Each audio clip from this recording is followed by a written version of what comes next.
In this video, I'm going to teach you how to connect Turtle Beach Stealth 600 without USB. It's a very easy process, so make sure to follow along. In this video, I'm going to be talking about the options of connecting your Turtle Beach Stealth 600 without using the USB transmitter. So as you might be aware, the newer Gen 2 models of the Turtle Beach Stealth 600 include a USB dongle. This dongle must be used to connect it wirelessly to most devices. So is there a way to bypass this, any sort of workaround, and get it to work on a PC, Xbox, or PlayStation console without the transmitter? While it is possible to do this, it is going to depend on the circumstances. As you can see, the Gen 2 are not Bluetooth compatible. What this means is that you will not be able to connect the Gen 2 to a PC using Bluetooth. So, in summary, if you have the Gen 2, you will not be able to follow along and connect it over with any connection type such as Bluetooth. For the Gen 2, you are going to be needing to use the dongle.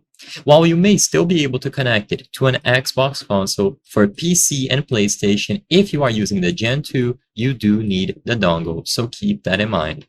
Now, if you want to try this out, or you don't know which generation you have, then what you can try to do is press the connect button. This button is going to be right beside the power button, so press the one at the left, as you can see here on this little image, and then by pressing and holding this button down for a couple of seconds, you can find it under the option to add new devices. So choose the option to add a new device, and you will be able to find it here.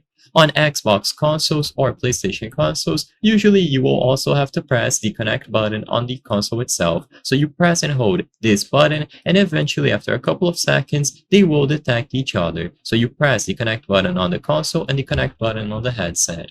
And like I mentioned before, if your specific model includes a dongle, then there is no workaround to this. The Gen 2 primarily will only be connected using the dongle, but for the Gen 1, you might be able to do it without the dongle as long as you follow these steps and you find it under the list of available devices. I hope I was able to help you on how to connect Turtle Beach Stealth 600 without USB. If this video helped you, please be sure to leave a like and subscribe for more very easy tips. Thank you for watching.